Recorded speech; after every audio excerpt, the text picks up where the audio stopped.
Se pudéssemos olhar o globo terrestre lá de cima e seus mínimos detalhes, com certeza tomaríamos um grande susto. O crescimento urbano é hoje um dos assuntos mais importantes nos encontros das grandes nações. A preocupação com a qualidade de vida tem levado os governos a repensarem suas políticas. E a sociedade civil tem se mobilizado procurando alternativas viáveis para os seus problemas. Estatísticas mostram que em menos de 2 séculos, a população mundial triplicou, podendo chegar no ano 2000 a 6 bilhões de habitantes. A atividade industrial também acompanha esse crescimento. Um número cada vez maior de produtos de todos os tipos saem das linhas de produção para atender o consumidor. Mas as coisas nem sempre foram assim. Antes da metade do século XVIII, as pessoas produziam para o seu próprio sustento. O trabalho artesanal era feito com ferramentas improvisadas. Nessa época, os países europeus, sobretudo a Inglaterra, se expandem e acumulam riquezas. A prosperidade alavanca a aplicação de recursos no desenvolvimento de novas tecnologias. A máquina a vapor marca o início da Revolução Industrial. O homem do campo vai para as grandes indústrias que crescem num ritmo alucinante. A segurança e o bem-estar dos trabalhadores nem sempre cresceu no mesmo ritmo. O número de acidentes nas linhas de produção deixava clara a falta de planejamento dos empregadores. O assalariado passou a reivindicar seus direitos. Com o capital excedente proveniente da lavoura do café, o Brasil inicia sua industrialização na década de 30. Já em 1943, a consolidação das leis trabalhistas estabelece as comissões internas de prevenção a acidentes, com o objetivo de observar, estudar e melhorar as condições de trabalho dentro das indústrias. O chamado milagre econômico traz ao país empresas multinacionais e tecnologia de ponta para a exploração do petróleo e de minérios. No entanto, os altos índices de acidentes persistiam. Entre 1975 e 1976, o Brasil chegou a ter 10% dos seus trabalhadores acidentados. A realidade de hoje não pode ser considerada um exemplo de mudança. O país continua registrando números elevados. E é num ambiente de grandes perdas humanas e econômicas que surge o mapa de riscos. Uma ferramenta importante a serviço das empresas e de seus funcionários. Criado no ano de 83, o mapa de riscos é elaborado pelas CIPAs. Elas devem reunir as informações necessárias ao diagnóstico da segurança e da saúde no ambiente de trabalho.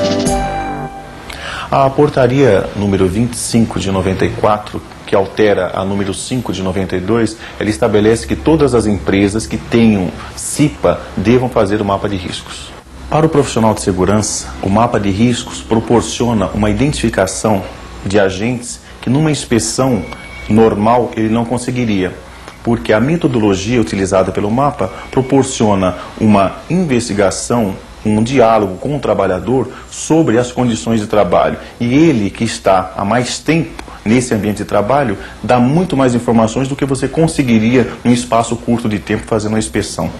O mapa é composto por círculos de diferentes tamanhos e por cores específicas que caracterizam cada um dos 5 grupos de riscos. Os riscos físicos, representados pela cor verde, são identificados por ruídos e vibrações de máquinas, radiações ionizantes e não ionizantes, pressões anormais e temperaturas extremas. A cor vermelha caracteriza os riscos químicos. Eles são poeiras, fumos, névoas e vapores provenientes dos processos produtivos. O perigo à saúde nestes casos depende de 4 fatores: a concentração, a sensibilidade de cada empregado, o teor tóxico da substância e o tempo que ele fica exposto. Os meios de contágio mais comuns são as vias cutânea, digestiva e respiratória. O simples fato do trabalhador não utilizar seu equipamento de proteção individual pode acarretar problemas.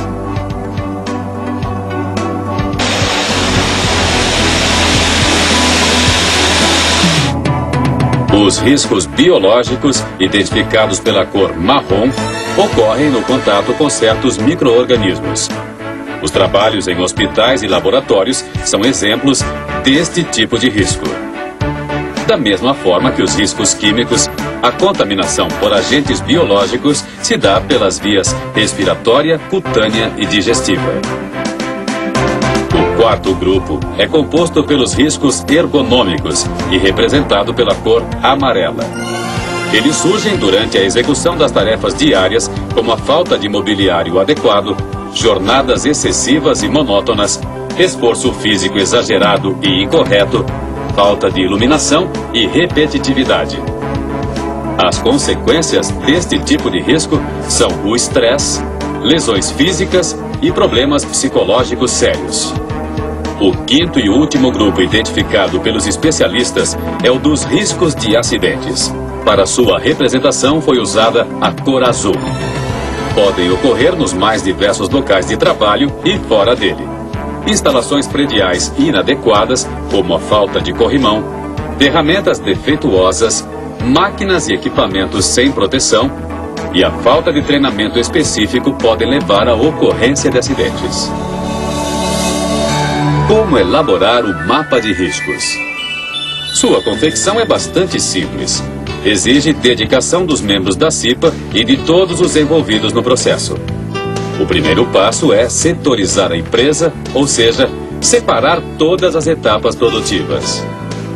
A divisão por áreas menores facilita o trabalho de reconhecimento dos riscos. Para o mapa de riscos, o contato com o empregado, a entrevista é essencial. Hoje, em higiene do trabalho, você não consegue identificar um risco se você não conversar com o trabalhador, se você não está próximo ao local de trabalho. O passo seguinte, portanto, é visitar os locais. Por meio de entrevistas, os membros da CIPA identificam e anotam o que acontece em cada setor. O questionário deve ser simples, pois o empregado, muitas vezes, não sabe o tipo de risco presente. Perguntas do tipo o que incomoda e quanto incomoda não podem ser esquecidas. O registro detalhado e individual é de extrema importância, pois as respostas dos empregados determinarão as atitudes futuras. A terceira etapa compreende a tradução das informações coletadas para a forma simbólica. Os membros da CIPA classificam os riscos encontrados e determinam sua representação gráfica. O círculo varia de tamanho de acordo com o grau de perigo que representa. Pode ser desenhado ou colado sobre o layout da empresa. Após a pintura correspondente ao risco, é informado o número de trabalhadores expostos e as medidas a serem adotadas. Se necessário, o círculo é dividido. A única exigência é agrupar aqueles com o mesmo grau de perigo. No caso de afetar toda a área, são acrescentadas setas. É bom lembrar que o mapa de risco se adapta ao ramo de atividade. No caso da construção civil, deve-se elaborar um mapa para cada fase da obra. Das fundações até o acabamento final, o cipeiro identifica os diferentes tipos de riscos e indica as devidas providências. Na etapa seguinte, os mapas prontos são levados aos representantes envolvidos. As partes discutem os problemas encontrados e estabelecem um prazo para as mudanças necessárias. O acordo é registrado no livro de atas da CIPA.